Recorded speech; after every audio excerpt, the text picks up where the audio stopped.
This encounter escalated because the subject refused to identify himself. The ICE supervisor later claimed in an internal memo. But body cam footage from a local police officer standing nearby appeared to show something very different. "You're not under arrest," the man says calmly. "So am I being detained or am I free to go?" What happened next would trigger a federal civil rights complaint, spark public outrage online, and raise uncomfortable questions about how far immigration enforcement authority actually goes during street encounters with ordinary citizens. Because according to multiple legal analysts who later reviewed the footage, the biggest issue wasn't just whether the ICE agent had authority, it was whether he believed he was above the limits of that authority. If knowing your rights matters to you, subscribe now. Share this with someone who needs it and drop your opinion below. And once you see how quickly the situation spiraled, it becomes very easy to understand why this case drew national attention. The man at the center of this encounter was 34-year-old Marcus Hill, a warehouse logistics supervisor living outside Phoenix, Arizona. By all accounts, Hill was not someone expecting any interaction with federal law enforcement that afternoon. He had just finished work, stopped at a gas station off Interstate 17, and was heading home. According to later statements, Hill noticed two unmarked SUVs parked near the edge of the lot. Several men wearing tactical vests were questioning another individual near the air pumps.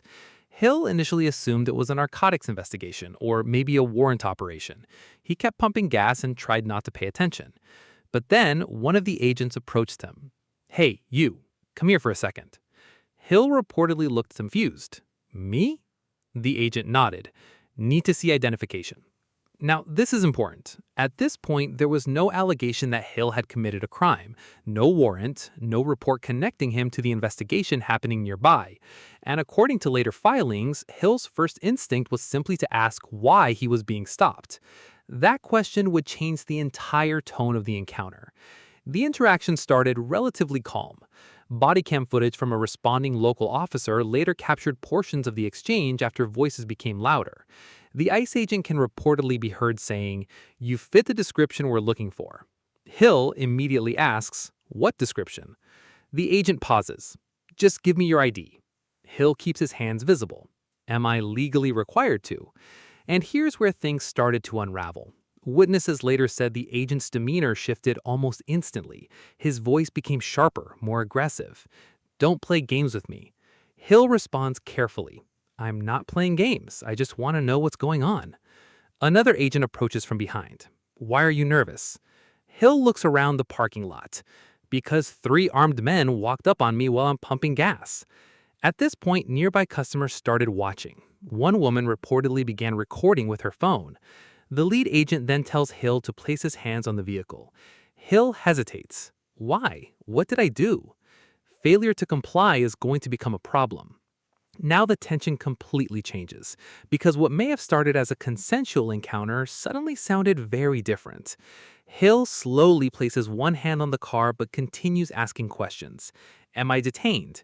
The agent avoids answering directly. "Do not reach into your pockets." "I wasn't." "Yes, you were." "No, I wasn't. I adjusted my phone." Within seconds, another agent grabs Hill's wrist. "Stop resisting." Hill sounds stunned. "I'm literally standing still." And then the handcuffs come out. Now, this is where the legal questions begin. Generally, federal agents, including ICE officers, do have authority to briefly detain individuals under certain circumstances. But like any law enforcement detention, that authority is still limited by the Constitution. In many jurisdictions, officers need reasonable suspicion that a person is involved in criminal activity before forcing compliance during a detention. And reasonable suspicion is supposed to be based on specific, articulable facts, not vague feelings, not irritation, not simply refusing to answer questions. Importantly, in the United States, people are generally allowed to ask law enforcement if they are being detained. They are also often allowed to decline consensual questioning. But this can depend heavily on the state, the circumstances, and the exact nature of the stop.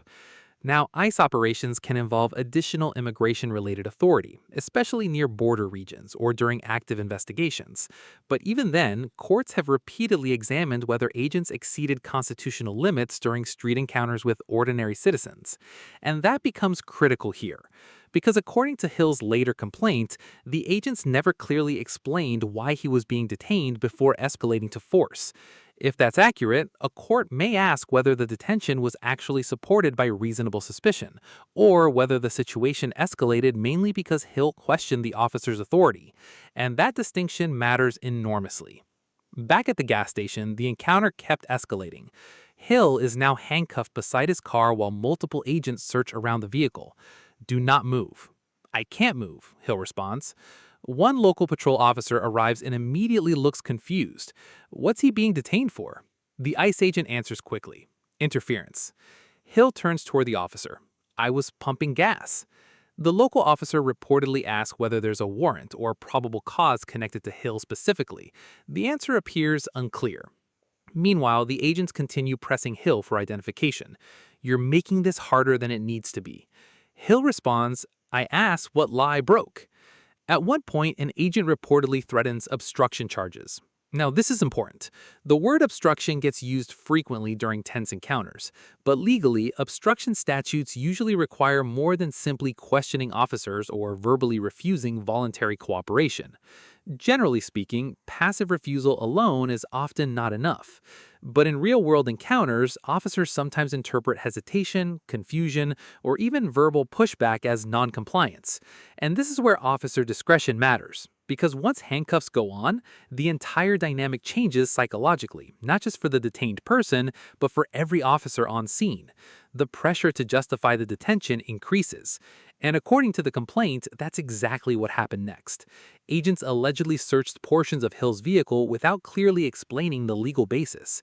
Hill repeatedly asked, "I do not consent to searches." An agent reportedly answered, "We don't need your consent."